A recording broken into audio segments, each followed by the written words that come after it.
bisa diceritakan dulu nih Bu, yang bertindak sebagai pelaksana kegiatan dalam vaksinasi hari ini itu Bu, siapa-siapa saja ini Bu?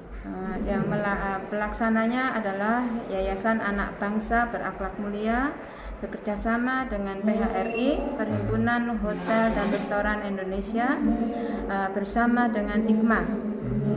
IKMA Budi? IKMA, ya Ikatan General Manager Hotel Association. Nah kita Bu tergabung dalam di mana ini Bu, yang ketiganya tadi yang kita sebutkan? Saya bukan anggota PHRI, juga bukan anggota IKMA. Saya adalah pendiri Yayasan Anak Bangsa Berakhlak Mulia. Berarti ketua Budi? Saya ketuanya. Nah ini Bu, kegiatan vaksinasi seperti ini sudah kapan berlangsungnya ini Bu? Saya menyelenggarakan sejak dari pertama di awal bulan Maret. Jadi ketika saya membaca surat edaran dari Kementerian Kesehatan yang mengatakan bahwa instansi dan organisasi non pemerintah boleh bekerja sama untuk menyelenggarakan vaksinasi.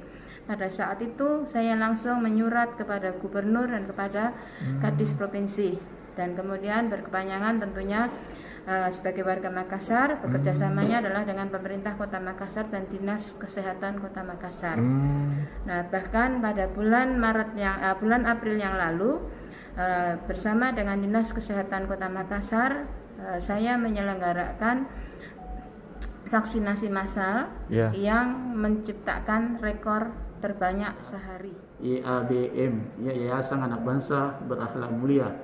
Kita berkolaborasi bagaimana menghadirkan vaksinasi supaya untuk lebih banyak lagi masyarakat Makassar untuk bisa divaksin. Karena hanya dengan vaksin ini salah satunya untuk bisa memutus pandemi. Iya.